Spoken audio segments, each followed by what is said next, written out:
the Copilot aspect of the Fabric Warehouse, Fabric SQL database, and the notebook. Now, the minimum requirement with respect to leveraging the Copilot functionality is to have a dedicated Fabric capacity, and one cannot use Fabric free trial capacity to leverage Copilot aspect. So now once I log in within the Fabric Warehouse, I can see there's a Copilot section. So within that, let me click on Get Started.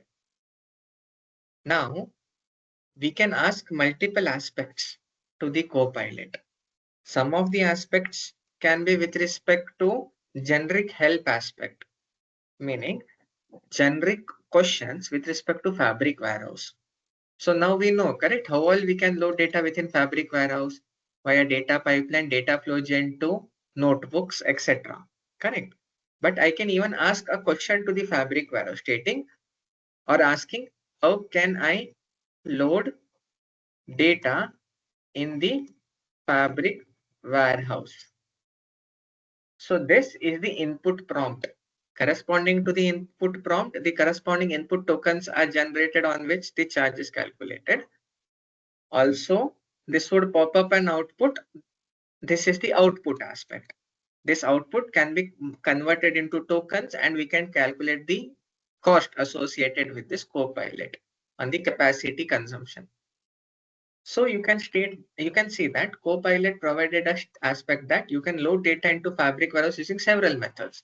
Data pipelines, data flow gen 2, cross warehouse queries, copy into commands, T-SQL queries, etc.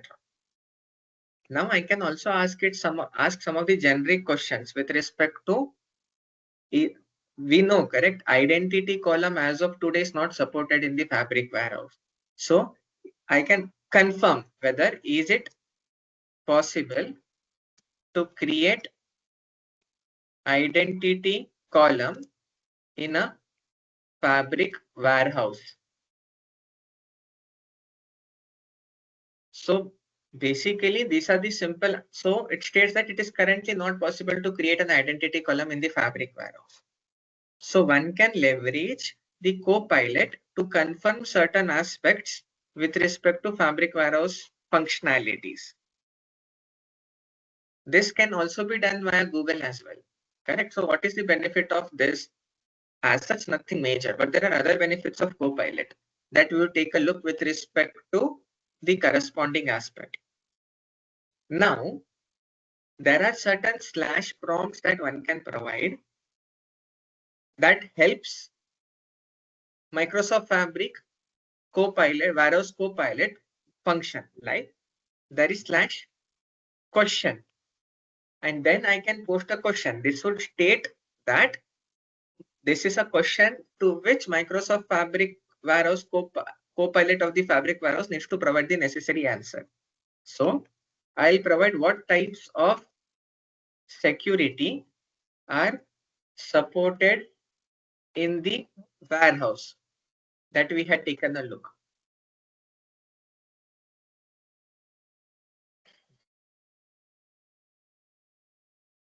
So yesterday we had seen, correct? There is permission management, there is granular T-SQL, and then there's some RLS object level security that one can provide. Now, similar to question, I can also generate SQL via the command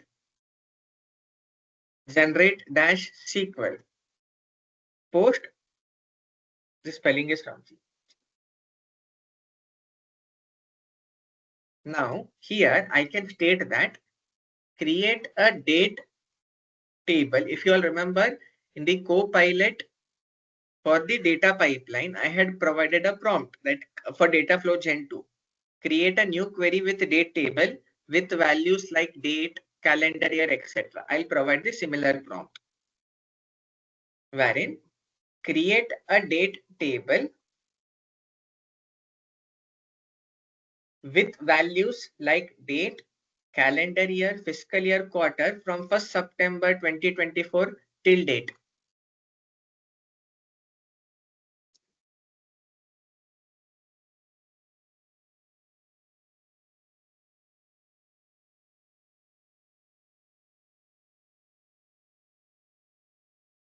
So now this created a SQL script.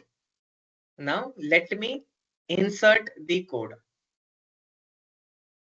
Now the problem here is, if you see here, correct? AI responses are not always accurate. It can be erroneous as well, correct?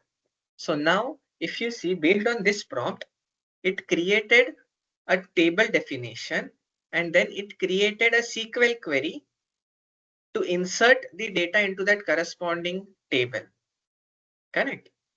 Now the problem is, if you see, in case if I try executing this query, correct? Let's say that I execute this query now. This would fail because in the previous question only you saw, correct? Is it possible to create identity column in the Fabric warehouse? It is not possible, but it created a corresponding table definition with identity column, correct? So now we'll take a look with respect to the second aspect of Copilot, that is fixed query errors. So now in case if I click on fixed query errors, it would scan across my corresponding query, get the corresponding error message, and then take the necessary action. Now if you see, Copilot states that mistakes can happen. We have to verify the code suggestions before running them. It is our responsibility to manage that aspect. Correct. So now if you see here, I have removed date ID. Correct. But the problem here is, while inserting the data, when it created the query considering that the date ID column is identity column. Correct. Since I do not need that column, I'll remove that column as of now.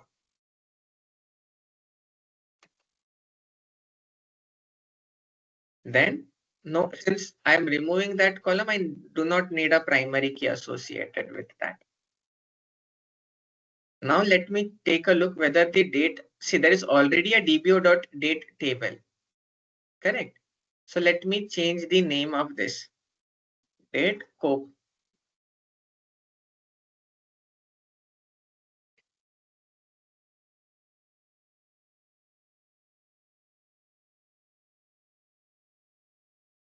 Now, in case if I execute this,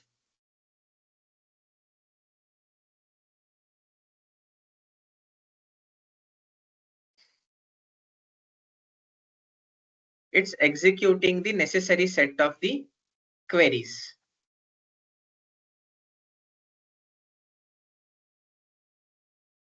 Since it's a loop, it's executing it in the iteration aspect. Now, in case if I refresh this,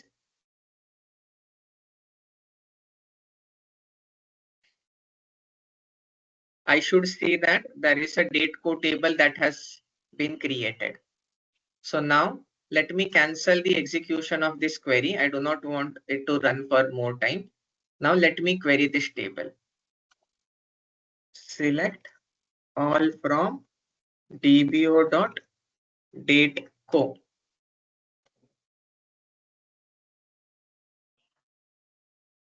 So now if you see, the correspond some of the data has been added based on the query that the Copilot provided. But we saw that the query that is generated by the Copilot may not always be accurate, and mistakes can happen. So it is our responsibility to verify the code before executing it directly. Hence the name co-pilot. It's not the main pilot. You all are the main pilot driving the corresponding changes. And then in case if there is any error, fix query scans across your code, goes across the error message and takes the necessary action, which may or may not be accurate. Again, as I said. So that is with respect to fixed query errors. Now, imagine that I remove this comments here.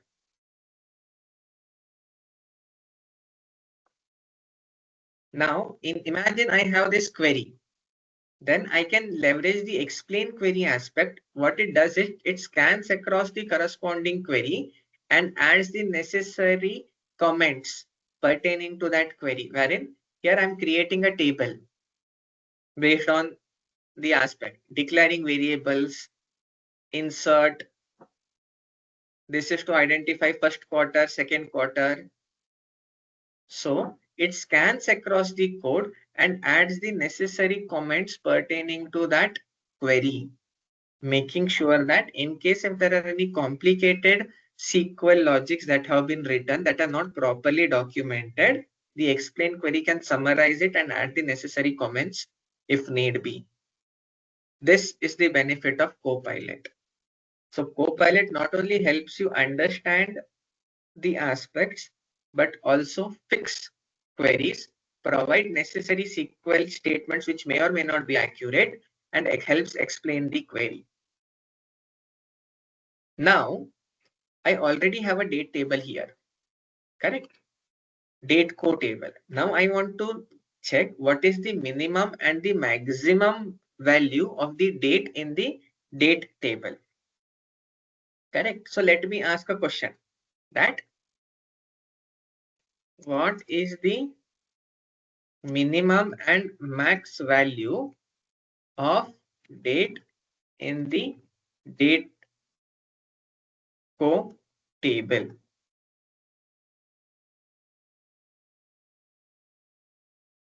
So it provides me a corresponding query for me to execute. Now, in case if I click on insert code, it would insert into my current session itself.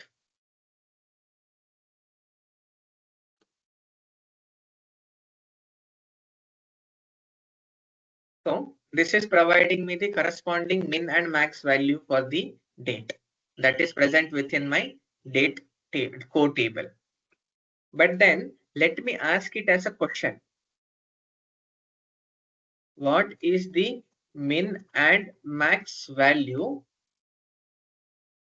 of date in the date co table?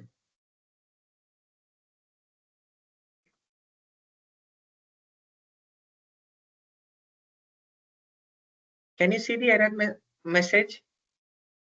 In the earlier aspect, I was asking it as an aspect so that it could create the necessary SQL query.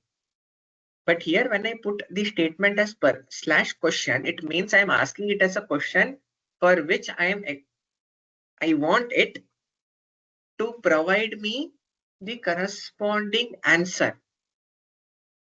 Now, if you see, I'm unable to answer the question regarding as I do not have access to the specific data. You can retrieve the information by executing a query in the query editor yourself. It means in warehouse, Copilot can only access the database schema that is accessible in the user's warehouse. By default, Copilot has access to the following data types. That is the previous message that we have sent to and the replies from the Copilot for the user in this corresponding session. Contents of the SQL query that the user has executed in this pane. Error messages of the SQL query that the user has executed if it is applicable in order to fix the errors. Schema of the warehouse and schema from attached warehouse or SQL Analytics endpoint in case when we are cross querying. It does not have access to the underlying data. It only has access to the corresponding schema as a part of data privacy aspect for Copilot. So we are safe to use Copilot because it does not have access to the underlying data, but just the schema. So no way any organizational data is being lost or is being shared with external third-party vendors, or in this case, Microsoft leveraging the Copilot. Any queries?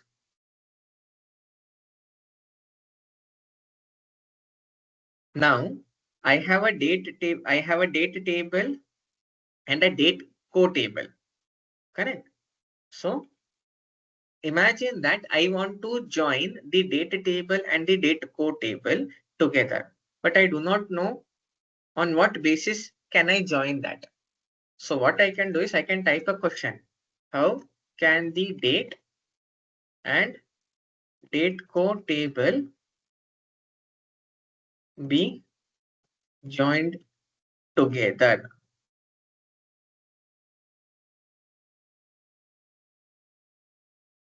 So this provides me the corresponding SQL query. You would typically use. This join can be performed using multiple types of join. I have not stated what join I want. So it went with the inner join. I can change it, but I can do it based on the date ID. But does the date code table contain the date ID?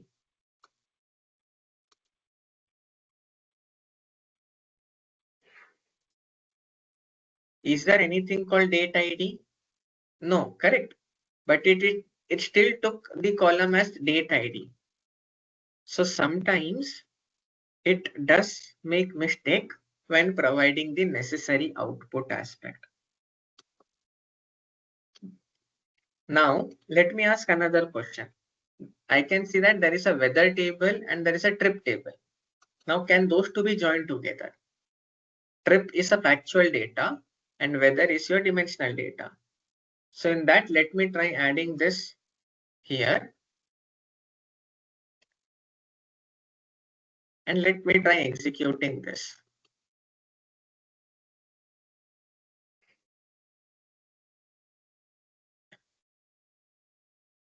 So this is getting executed because it has the necessary aspect. So Copilot prompts can be correct or can be wrong. So it is the user's responsibility to validate its authenticity and correctness before executing it.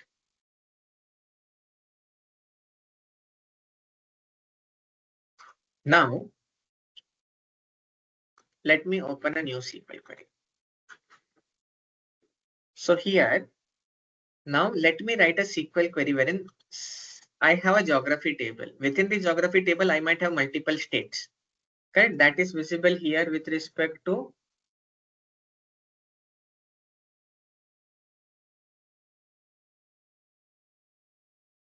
the geography table. Okay, let me query the geography table. Select all from geography.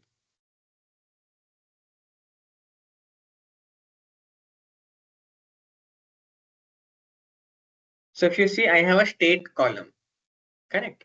So now let me write a SQL query. Select star from geography where state equal to PA, correct? Now, in case if I run this query, this would fail, stating that invalid column name PA because I have to add it in quotes. So now in case if I click on fix errors,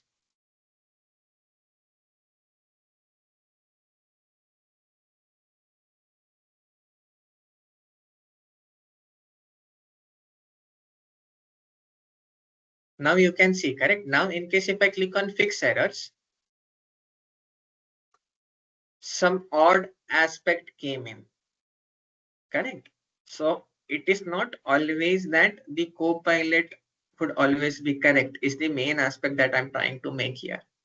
And eventually Microsoft is also trying to improve the output based on the feedback, whether the response is not correct. Based on the feedback that we all provide, they're trying to enhance the Copilot experience. But now, rather than fix error, in case if I click on explain query, correct?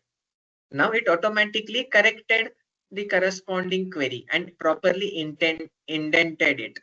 So explain query not only properly adds comments, but also tries to correct and properly adds the indentation with respect to the code. So now in case if I run this query, this would get executed. Any queries?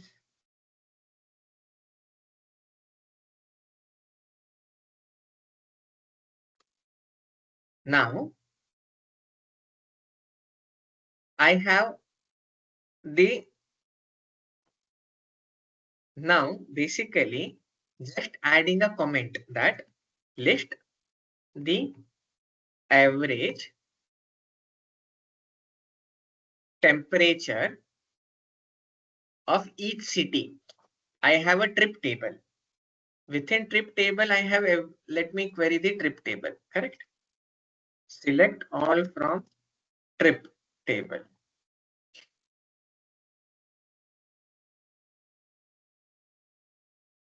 So in the trip table, I have the corresponding city details and the temperature.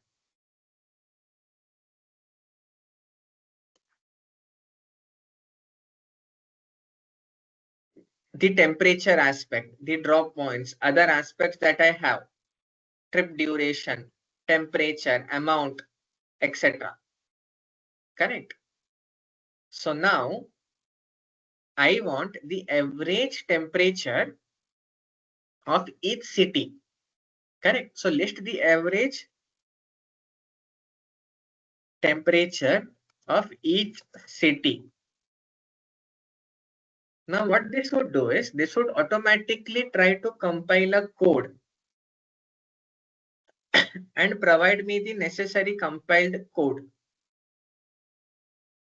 Can you see? This automatically created a code. Now I can accept it by clicking on the accept or clicking on the tab. So this is the corresponding code that it created. Now in case if I execute this, I can see that it has provided me the city and its corresponding average temperature. So just writing a comment at the top with respect to the required output that you need, Copilot compiles the corresponding code which you can accept or reject. So these are the different Copilot capabilities within the Fabric warehouse, wherein you can ask questions, you can expect out SQL queries to be auto-created, you can fix the queries, you can explain the generate an explanation for the query within the active tab, or you can ask for any help with respect to any of the technical aspect. So this concludes the Copilot with respect to the Fabric warehouse. Any queries?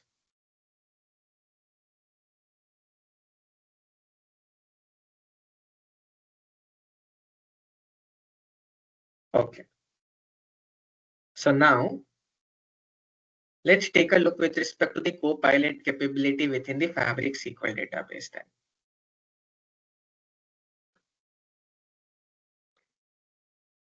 So the requirement is the same. That is, in case of Copilot aspect, let me get a sample data first. With respect to the Copilot aspect, similar to Fabric Warehouse, in Fabric SQL database also the functionality is the same aspect. And the minimum requirement is, of course, the Copilot aspects within the admin portal must be enabled, and one must have a minimum of a Fabric dedicated capacity of F2 or above. One cannot leverage Fabric free trial to leverage the Copilot capabilities. So the sample data is getting imported. Let's wait for a couple of minutes. So till the time this is getting executed, any queries?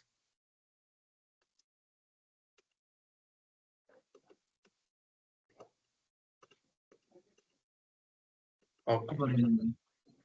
Now, by the time this is getting the data is getting imported, we also have to take a look with respect to the Copilot for the notebooks. Now, before we go across the Copilot for the notebook, let me go to the workspace settings under data engineering and data science, the Spark setting. Correct. Let me check the environment. If you see, the runtime version is Spark 3.5. Correct. Now let me open a notebook. We had seen the AI functions within the notebook. Now we would be leveraging the Copilot within the notebook.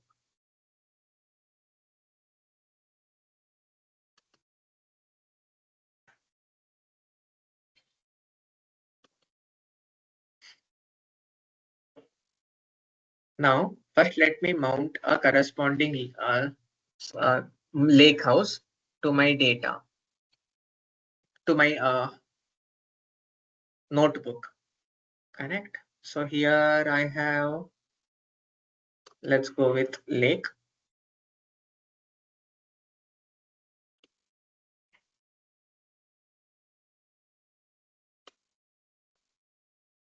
Okay. So now let's take a look with respect to the Fabric notebook initially, and then we can proceed with the corresponding Fabric SQL database. So we had taken a look with respect to the AI function aspect. We had seen how we can summarize the text, how we can translate it. Now, in case of Copilot, you can see the Copilot functionality here, wherein it can help you get started, or within the corresponding cell, you can see a Copilot aspect. Correct. If I click here, it would provide me a Copilot chat pane wherein it would help me to generate code or the corresponding commands. Now, there is one minimum requirement with respect to leveraging Copilot within the corresponding notebook. It must have an active session. What do I mean by that? As of now, it is not connected to any of the session. Correct. Let's take a look. So let me type create a code to display. And if you see, I'm purposely creating a spelling mistake. Correct. Display the current date time. So now in case if I click enter, because first run a cell to connect to a session and try again, meaning either I can run a cell or I can explicitly create a new standard session, which would ensure that there is an active session post which I'll be executing it, because it needs a Spark minimum 3.5 aspect for the Copilot within the Fabric notebook to get executed. Hence, I said that you all go and check the Spark version. So now in case if I click on this,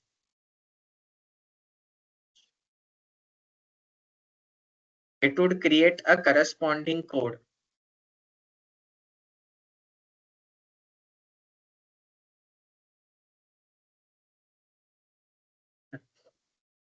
And as I said, Copilot does take a couple of seconds to minute to create the necessary aspect. Till the time this is getting executed, the data has been successfully imported here. Now, similar to Fabric Warehouse, I can click on the Copilot pane, click on Get Started. Now, get insights. Retrieve the total number of tables in my database. So basically, it is getting the information.schema aspect and getting the corresponding set of tables that I have within my database. Now, if you see here, AI generated code can include errors or operations you didn't intend. So review the code. So it's importing this and then executing this. So I can either accept this change or discard this change or tell it to regenerate the response. So it would regenerate the corresponding code if need be. So for now, I'll accept this code. Now, in case if I execute this, I'm able to see the current date time. This is with respect to the corresponding Copilot aspect. Now let's dive deep down further on this. So again, let me use the Copilot pane. Now, since I mounted this lakehouse, let me tell it that load the test data into a data frame by name test data frame and show me top one record. So what I'm telling is load this test data into a data frame, and then the data frame name should be testdf. And in that, rather than displaying the entire data frame, only display the top one record. So if you see spark.read.table, since it's a table, correct? And in that, show me only the one record. So I'll accept this and let's try executing this.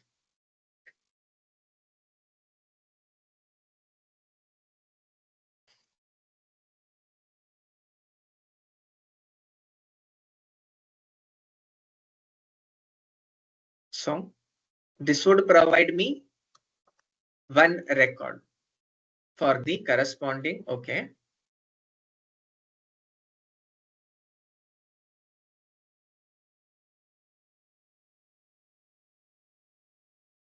Pad request. Okay. If you see, the error that it made was there is no table called testdf. There is only table called test. Correct. So AI generated code can include errors as well.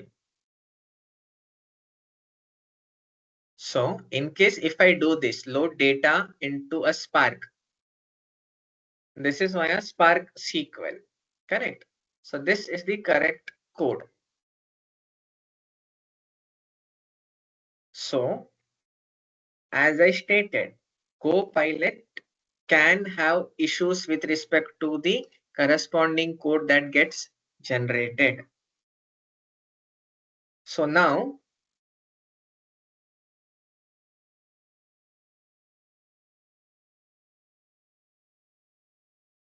any queries up till now?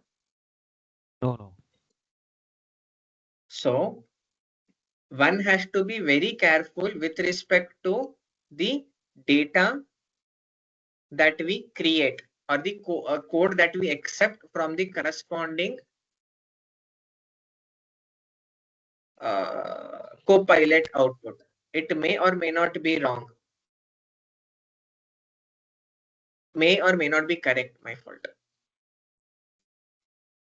Status 400. Okay, no worries. So one can leverage Copilot to create the PySpark and the Python codes, but one has to be very careful while executing the same. So now let me change the Spark version within this workspace. Under workspace settings, data engineering science, let me go to a lower version. Let's say Spark 3.4. Let me save it. Now under the notebook, let me go to the notebook. Let me create a new code. Let me use the Copilot and let me type create a code to display the current date time.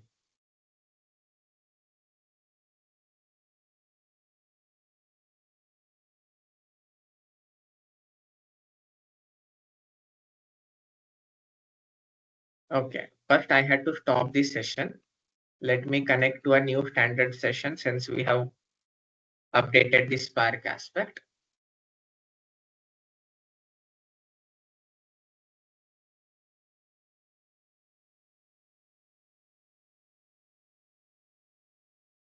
Now let me execute this. By the time this is getting executed, let's take a look here. So it is asking me to execute the code, and from sys.objects where for table, this is how I'll get the overall table count within my corresponding database. Now similar to this, I have similar to the Fabric warehouse, I have explain query, fix query errors in case if there are aspects that I want to change, or I can even ask questions like what are the, I have a products table, correct here. Within the sales LT, within the tables, I have a product table. Correct. So I can ask, what are the top selling products by quantity? So it does not have access to the underlying data, but it has access to the schema. So depending upon the logical aspects, it would state that you need to aggregate it by the sales data, because I want it by quantity and how many of them have been added. So then I can correspondingly execute this code. Of course, I need to first validate whether it's the aspect or not. And since I want the top selling products by quantity, order by descending, and I can see that the classic vest total 87 of them were sold. Short sleeve jersey 57. So Copilot is smart enough to take a look with respect to the corresponding schema and derive the necessary SQL query, but it cannot access the underlying data, because of which you are supposed to execute that query yourself. This is with respect to the Copilot in the Fabric SQL database. It's similar to what we executed in the Fabric warehouse as well. With respect to the notebook, now if you can see, for the same prompt that I was able to generate the code earlier, now I am getting that something went wrong. Rephrase your request and try again. It is because based on what Microsoft states that the minimum workspace, the setting for the Sparks must be 3.5.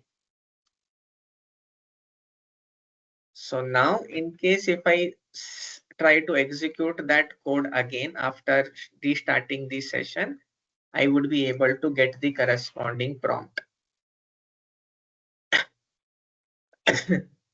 So any queries with respect to the concept of Copilot in Fabric Warehouse, Fabric SQL database, and Notebook as a whole? And we had already taken a look with respect to the Copilot in the data pipeline and the data flow Gen 2 aspect as well. Yes or no? No, Ranjan. Okay.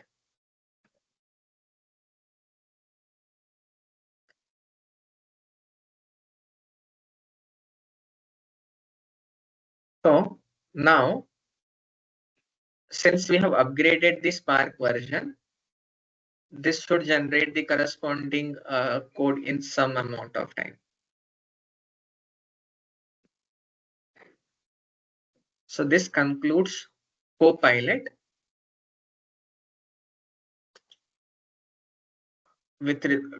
concludes Copilot with respect to Microsoft Fabric, Warehouse, SQL database, and notebooks.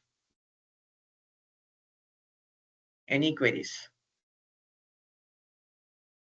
If no, then we will move on to the concept of automation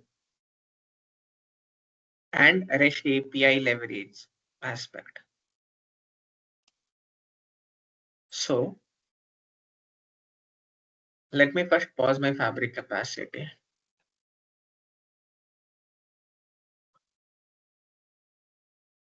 Let me go to some another workspace. Let's say delete trial capacity that we already had. Okay. Now,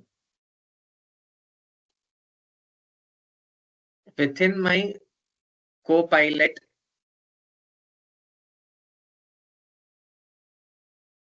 resource group, I have a key vault. Within this key vault, I have, let's say, some secrets.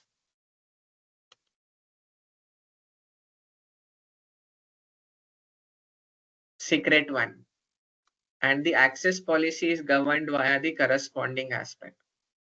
Now, imagine that I want to get the data, I want to get the secret value of this into my Fabric pipeline. So basically, Microsoft provides a REST API of Azure Key Vault to fetch the corresponding secret value. REST APIs are the way for automation that one can use it for multiple aspects. This we had discussed in the previous aspect as well. Correct? Can anyone state me what REST API is?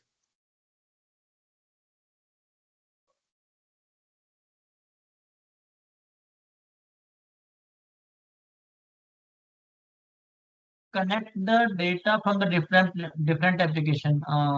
It's not just Nandan. data. Correct? It's basically so your REST API. Correct? API is application programming interface. Correct? REST stands for representational state transfer.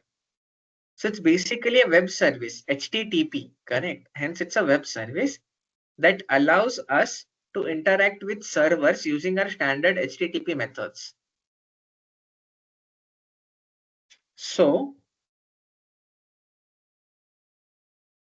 in case if I want most of the Microsoft offerings has a corresponding REST API associated for multiple aspects. Meaning I can create a key vault, I can create a secret within Azure Key Vault, I can get the secret from Azure Key Vault via different set of REST APIs or the HTTP methods.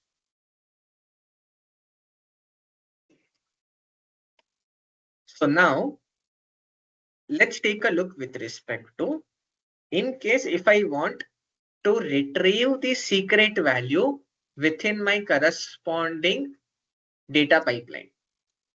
So within my delete trial capacity, let me go ahead and create a pipeline.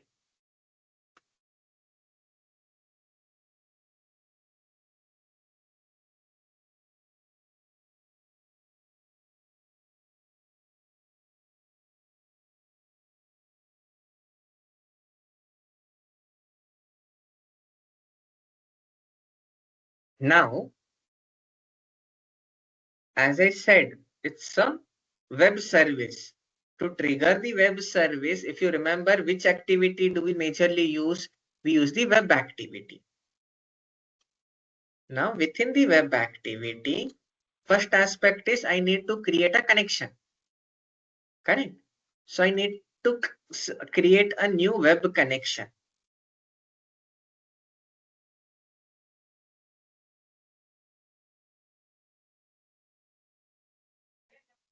Now, I want to create a new web connection. In that, I want to provide the URI. Correct? Now, Key Vault has its own URI. If you see, this is the URI, wherein https slash keyvaultname.vault.azure.net. So this is the base URL.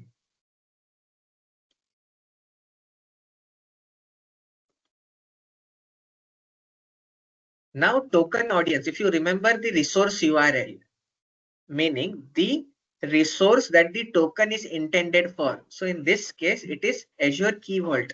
So for Azure Key Vault, it is https:/vault.azure.net. So https:/vault.azure.net. Correct? Now I can create a connection. I can provide the connection name as Key Vault. Since this is cloud to cloud, I do not need any gateway. I hope now you all are able to relate while creating the connection. What is the significance of the gateway? So in this case, it is none. Now I can use a basic authentic organizational account or a service principal.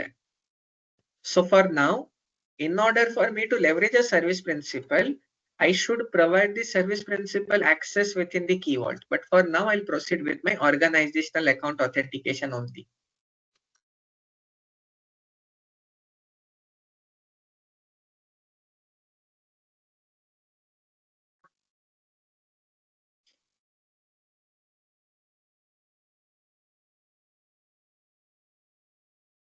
Remember, one can use service principal authentication as well. Connect. So now I'll click on connect. So now, based on my organizational account, it created a connection to that keyword. Now, what is relative URL? It is the target endpoint. Now, I want to fetch the secrets, correct? And I want to fetch the corresponding secret one, correct? Give me 1 minute. Let me identify the Microsoft blog to show the REST API aspect. REST API to get the Azure keyword secrets.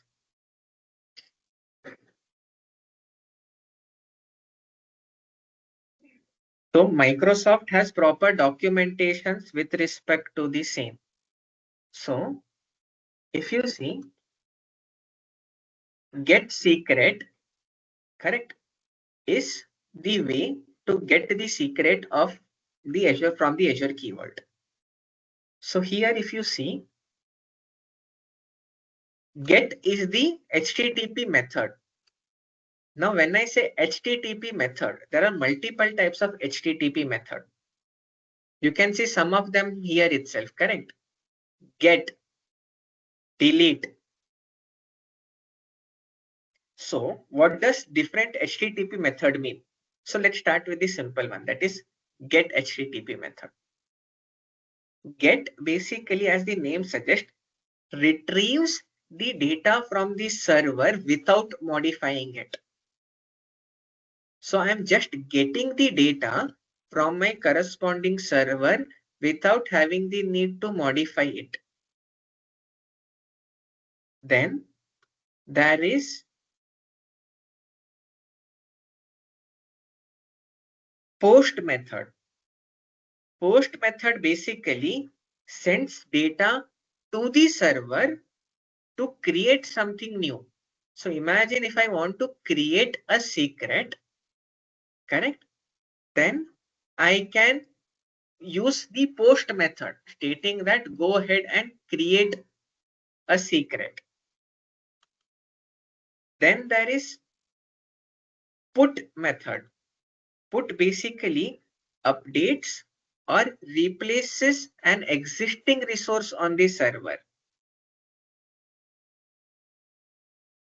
Patch method basically partially updates an existing resource on the server. Delete method, as the name suggests, delete. It removes a resource from the server. So these are the common methods that are available,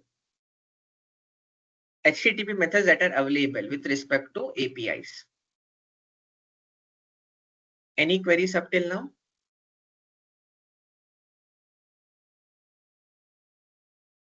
Yes or no? No, Nandan. Okay. So now here if you see, this is the Microsoft documentation wherein it is stating that use the get method. This is the base URL that we created, correct, with the connection. /secrets/ the secret name $API version. Since we do not want a specific secret version, we want the latest one, correct? Hence, if you see here, /secrets/ my secret name and API corresponding version, correct? So now here I can go ahead and copy this aspect wherein I just want /secrets, this one. This is the relative URL that I need to add in my notebook. Sorry, in my relative URI path, wherein I can remove the secret version since I do not need that. I want the latest one. And what is my secret name? It is secret1.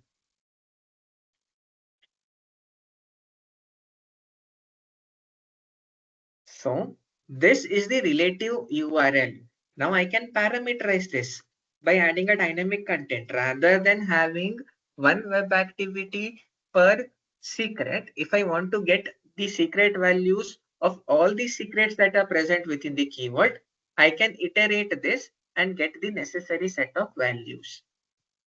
Now, which API method do I want to use? You can see, correct? I have get, post, put, delete, and patch. The 5 major ones that I suggested. Wherein get is to get the data from the corresponding server. Post is sends the data to the server to create a new resource. Put updates or replaces an existing resource on the server. Delete to remove it, and patch is for partial updates. So in this case, I want to get the secret value from the corresponding API. So I'll use get. But remember, secrets are present in the keyword, meaning those are confidential values. Correct? So ideally, in my web activity settings, I should make secure output as enabled, so that in the logs, I won't be able to check the output value and it would be encrypted. But for this aspect, in order for you all to check whether we have got the corresponding value or not, I can check.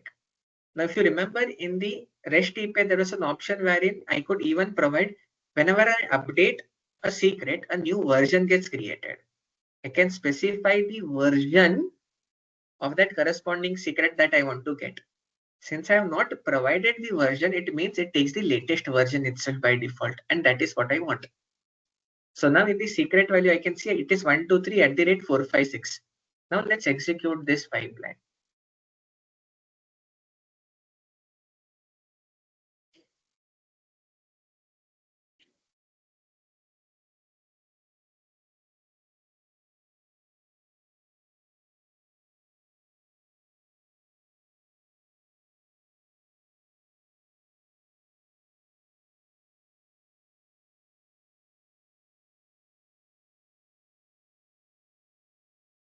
This got executed. Now in case if I check the input is the get method for this corresponding aspect. And if I check the output, I can see that I am able to retrieve the corresponding value 123 at the rate 456. That is the corresponding secret value. And it has other details like this was created on this aspect, etc. So ideally, as a best practice, it is recommended that in case if you have some sensitive output, make it a secure output. So now in case if I execute this, it would ensure that the output is not visible in the log layer.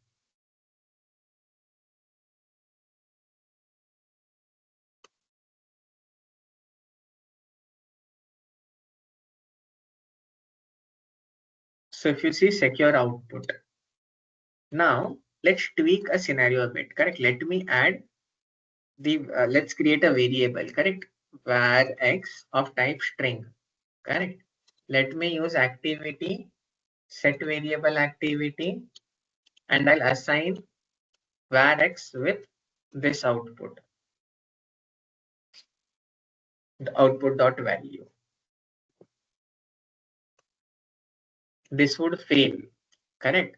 For now, let me enable this back to, let me make it as enable this, disable the secure output.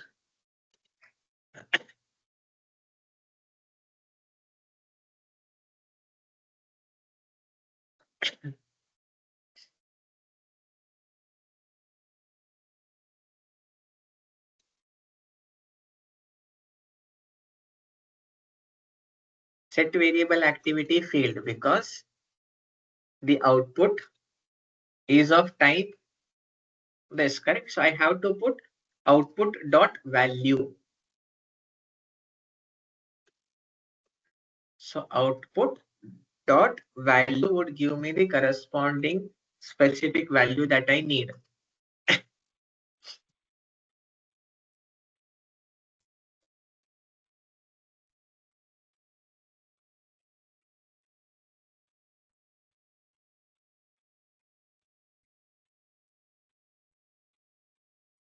So I can check that the output is present. Now, let's make this secure output enabled. Now, in case if I run this pipeline, would the variable output be displayed, or would that output would also be encrypted? Any idea? Encrypted. Who all feel that would be encrypted? Web activity output is encrypted.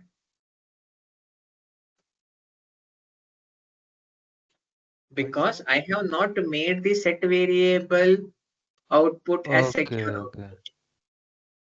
See, when I make secure output, it means output from will not be captured in the logging, but while transferring value within the activities, it is taking the actual value itself. So it provided the actual value into the set variable activity, and since the set variable activities output was not secured, I can see the original value itself. It is just to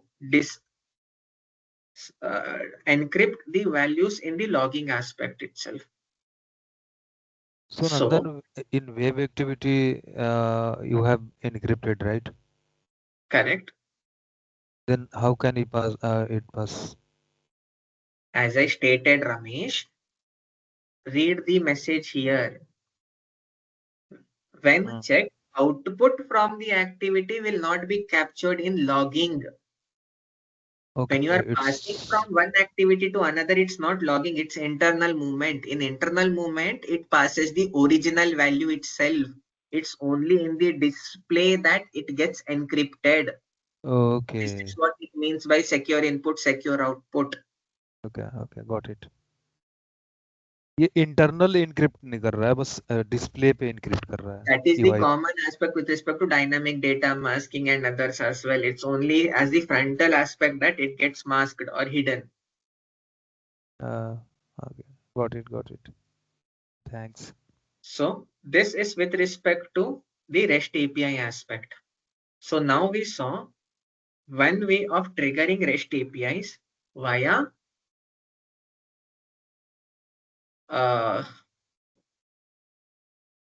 the web activity.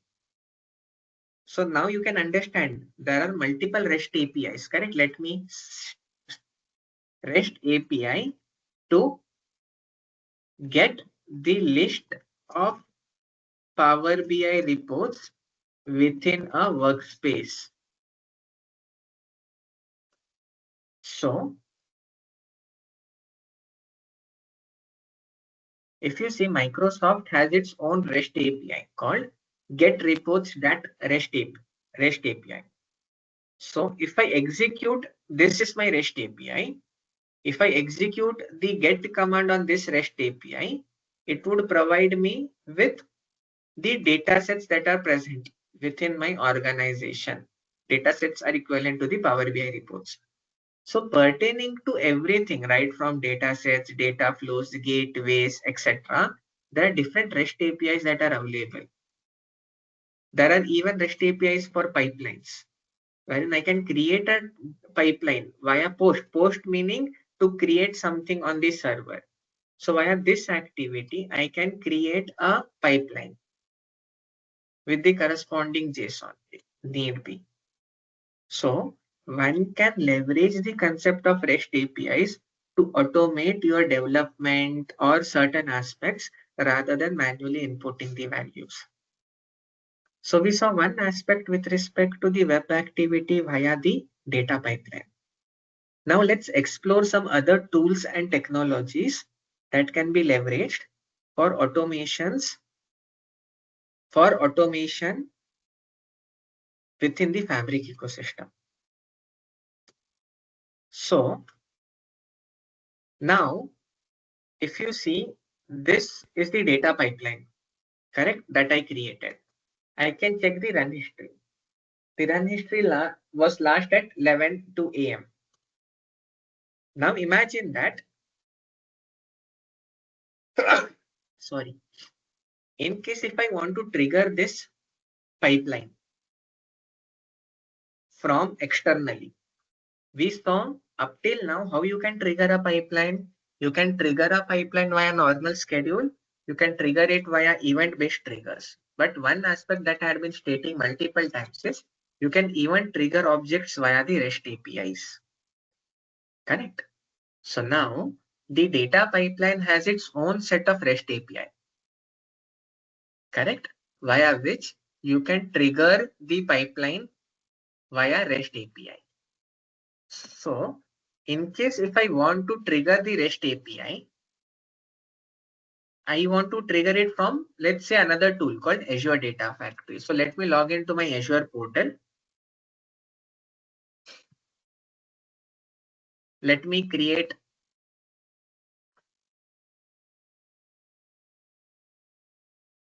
let me go to my data factory. And within that data factory, let me go ahead and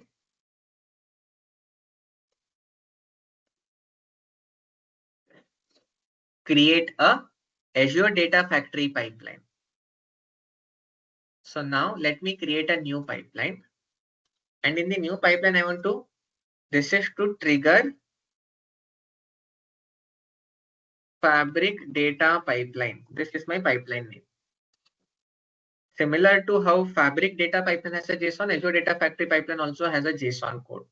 Because as I said, Fabric Data Pipeline is based on top of Azure Data Factory pipeline itself. Azure Data Factory itself. Correct. Now, what is my requirement?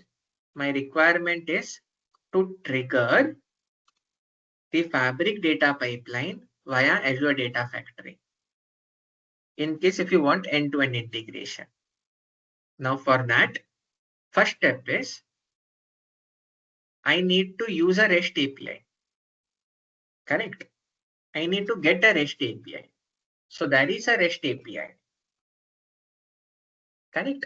Called Job Scheduler Run on Demand Item Job under Fabric REST APIs. Wherein it is HTTPS workspace, the corresponding workspace ID, item, the item ID, meaning the corresponding data pipeline ID, and the job type, meaning whether it is a, which aspect it is. Job type is a pipeline. Correct. In our case, if I want to run a pipeline, if I want to run a notebook, it would be of other aspect. So one can execute multiple different types of jobs based on this REST API. But in this case, I want to execute a job that is specific to the data pipeline. As you can see, I can execute all types of jobs. So in this case, again, since we are dealing with REST API, let me use a web activity within the Azure Data Factory.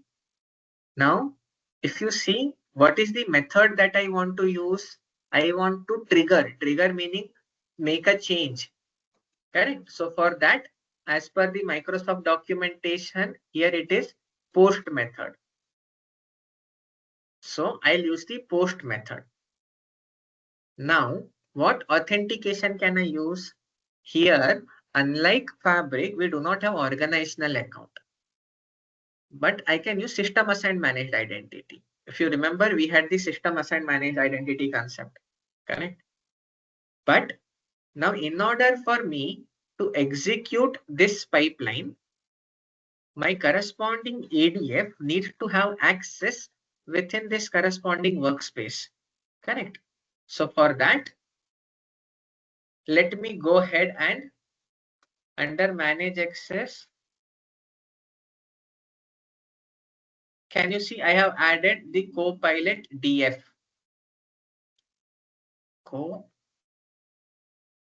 Copilot DF as member.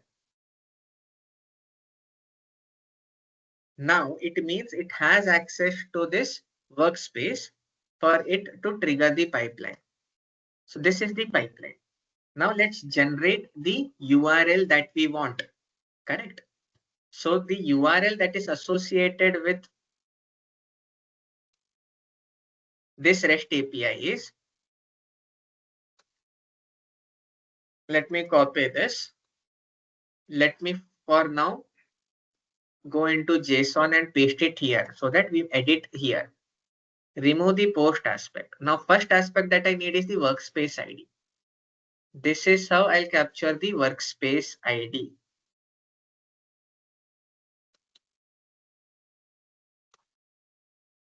Whatever is in the bracket, it means that's the parameter value I am expected to provide. Item ID is basically the pipeline ID. It is this item's ID.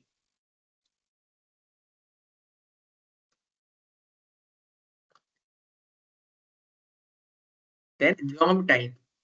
Since it is pipeline, my job type value would be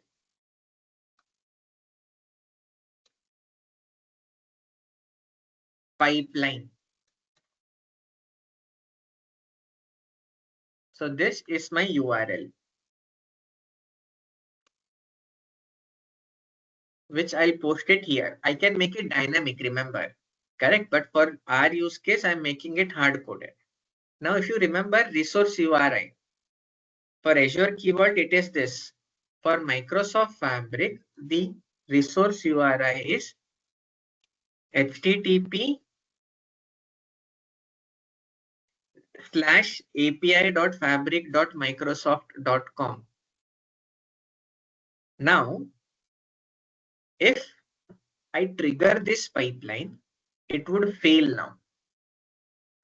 Let me trigger this because a valid body is required for put and post request. What does that mean? Basically, whenever we execute any post or put method, unfortunately, it's not the case only with the Azure Data Factory, but Fabric Data Pipeline as well. With respect to the body, it should not be blank, meaning it should not be empty. So I can add a tab and a space. Now it would get executed. So you need to just add a tab in case if there is no body that you need to pass to the corresponding API. Body are like additional parameters that you intend to pass within the corresponding ecosystem or corresponding REST API.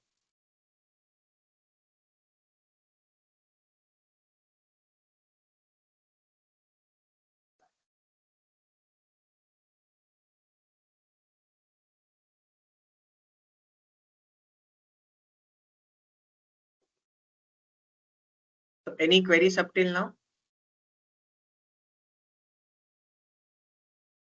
Now API calls can be synchronous or asynchronous. What do I mean by synchronous or asynchronous? Now in certain APIs, correct? Let's take the example of Power BI, correct? There is an API to trigger the refresh of Power BI, correct? So once I click, now here you can see, correct? Even though I have triggered the, if I go and check here, you run history. Synchronous and asynchronous. As the name suggests, synchronous meaning I have triggered a REST API call and I'll wait here till the time I hear back any result from here. That is whether it's succeeded or failed. That is what we mean by synchronous call. But most of the REST API calls, can you see 11:30? Did I was able to trigger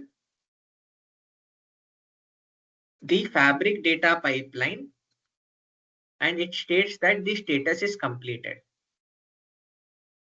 Most of the calls are asynchronous, whereas some of the REST APIs are synchronous in this case, meaning the web activity was waiting for a success till the time it heard back the status from the corresponding API which it was executed. Meaning, synchronous meaning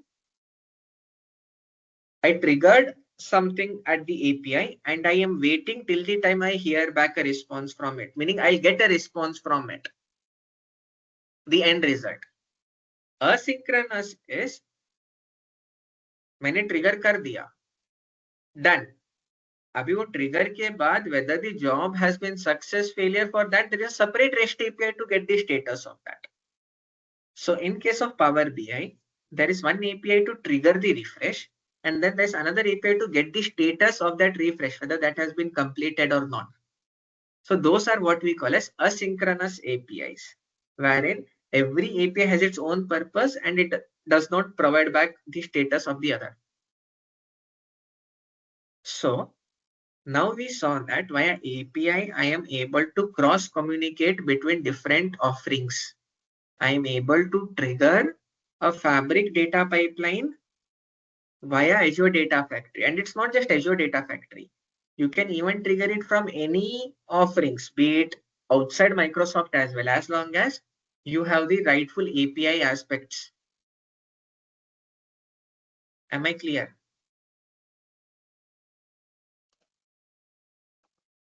Any queries?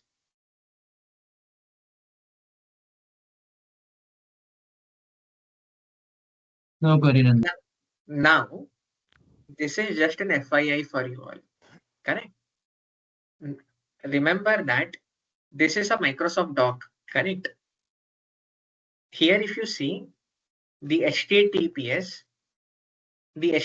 request that they have provided here is wrong. It contains double slash. They have wrongfully added this here. Correct. Ideally, it should be a single slash itself. Correct. Anyone can go and update this doc. So I'll show you. This is not part of Fabric Bootcamp. This is just a common concept that you all need to be aware of. That even you all can go and update the Microsoft doc. So for that, log in via your account that has GitHub license, that has a GitHub account. So my Gmail account has a GitHub account. So now in case if I click on the 3 ellipses, then I can click on edit aspect on the Microsoft Docs, like edit. Since this is Microsoft Learn, I do not have the option here, but in most of the cases, we do have an option to edit. So this edit would take you to the corresponding GitHub repository that this code belongs to. And there you can raise the corresponding pull request and make the necessary set of changes. Like under Microsoft Fabric Docs, these are the pull requests that people can raise, wherein under commit, I can check which file had changed, meaning Microsoft takes a look and we can correspondingly update it, and then Microsoft folks would approve the request and which it would get merged into the main doc. Just a side note. So before we move to the next aspect of automation, any queries up till now, whatever we saw?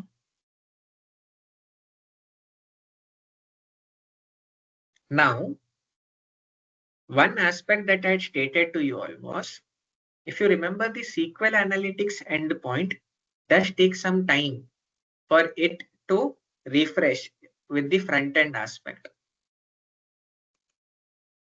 Yes or no? Yes, Nandan. Let me go to the first. Let me go and check the workspace.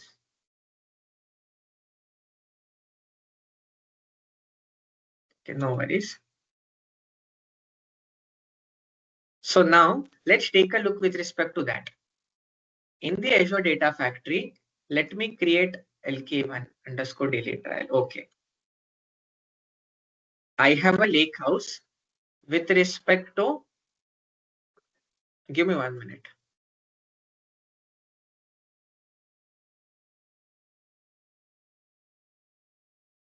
So I have created a linked service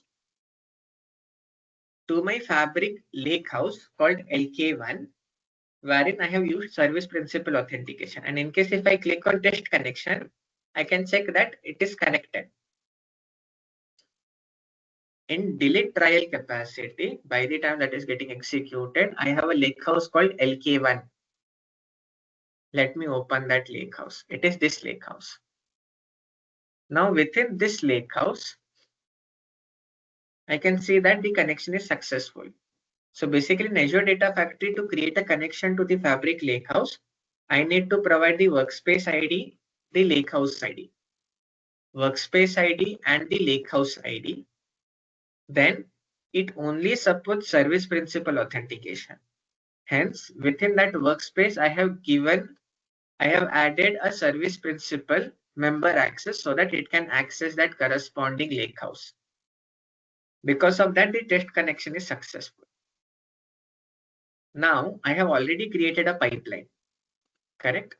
Here, what I'm doing is within my Azure Blob Storage, I have a file. Let me preview the data then. It is this file, some sales customer text file. I want to load that data into the lakehouse table. If I open this setting, I can see that I want to create a table endpoint sync. Correct. Now, within this, there is already an existing table called endpoint sync. Let me delete this table.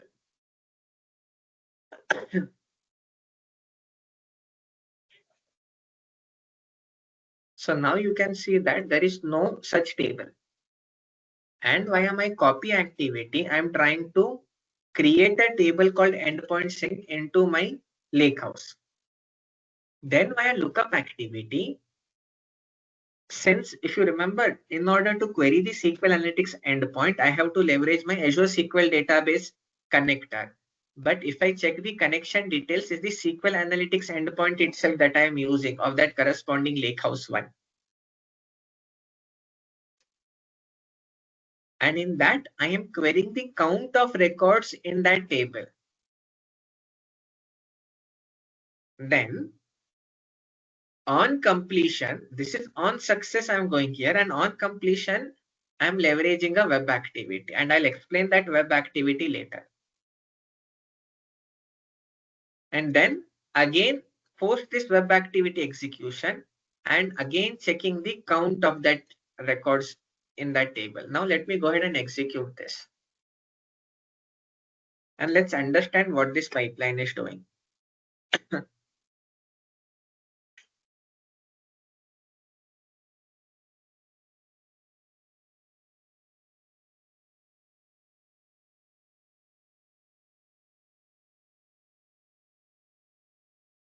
By the time this is getting executed, API to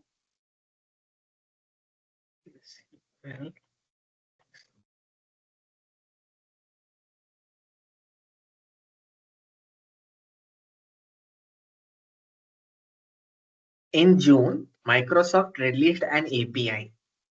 It is this API that helps you refresh the metadata within the SQL Analytics endpoint.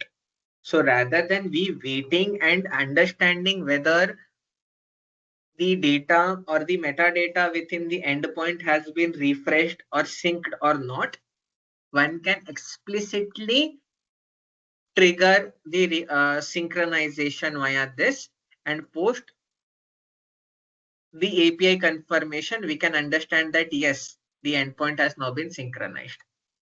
So if you see here, what happened is first the copy data got executed.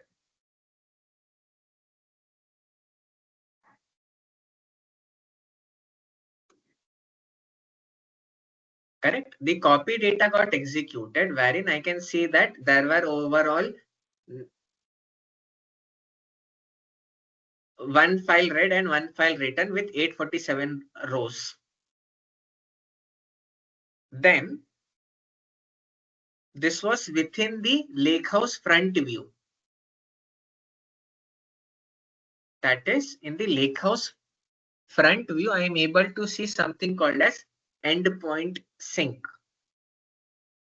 But then it got copied, meaning the table had got created. But since I was querying from the SQL Analytics endpoint, it failed, stating that invalid object name because the object that I newly created didn't get synchronized within the corresponding endpoint.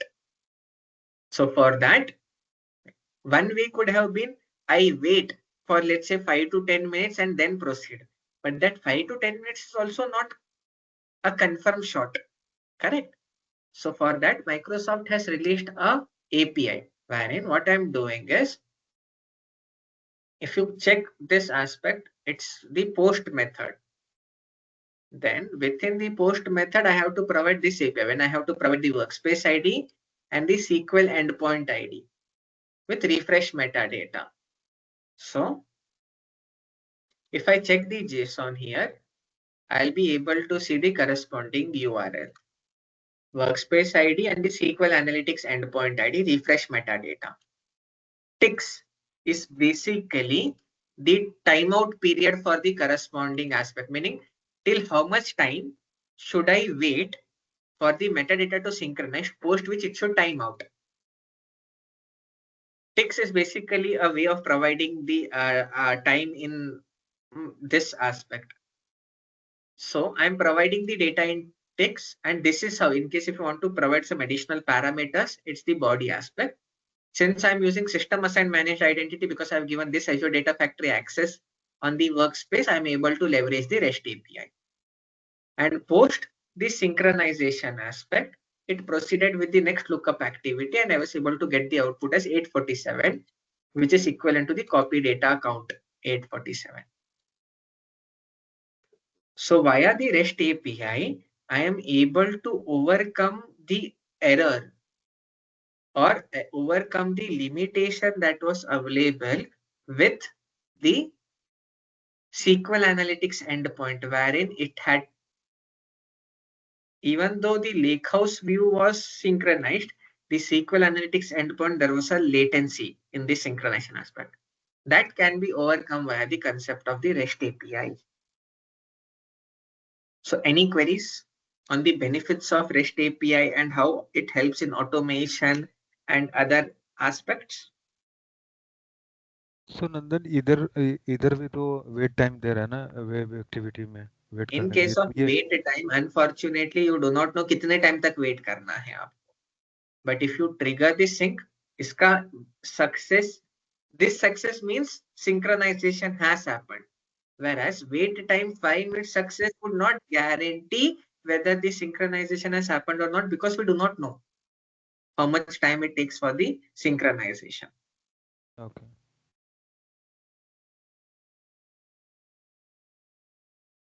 Clear? Yes, yes. Any other queries? तो SQL endpoint real time में update नहीं हो सकता नहीं. That's the limitation, unfortunately. That's what I've been stating since last multiple Okay. times. Yeah. That's a defect at the Microsoft end. So one has to forcefully do the synchronization for real time. Any queries?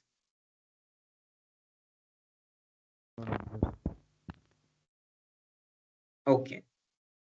Now, coming to the next aspect, that is with respect to, up till now we saw how to trigger REST API from Azure Data Factory, how to trigger REST API from Fabric Data Pipeline. The automations that we were doing up till now was by leveraging the concept of REST APIs. Correct? Now, we would proceed by leveraging some of the inbuilt modules. Like when I say modules, if you remember, under PowerShell Gallery or Python library, there are certain inbuilt modules. This in turn have all the aspects with respect to the REST API, automation, etc., which we need not bother about. So now, in the next set of automation, we would be leveraging something called as the Fabric Notebook and something called as the Azure Automation Runbook to trigger certain modules and even the REST API.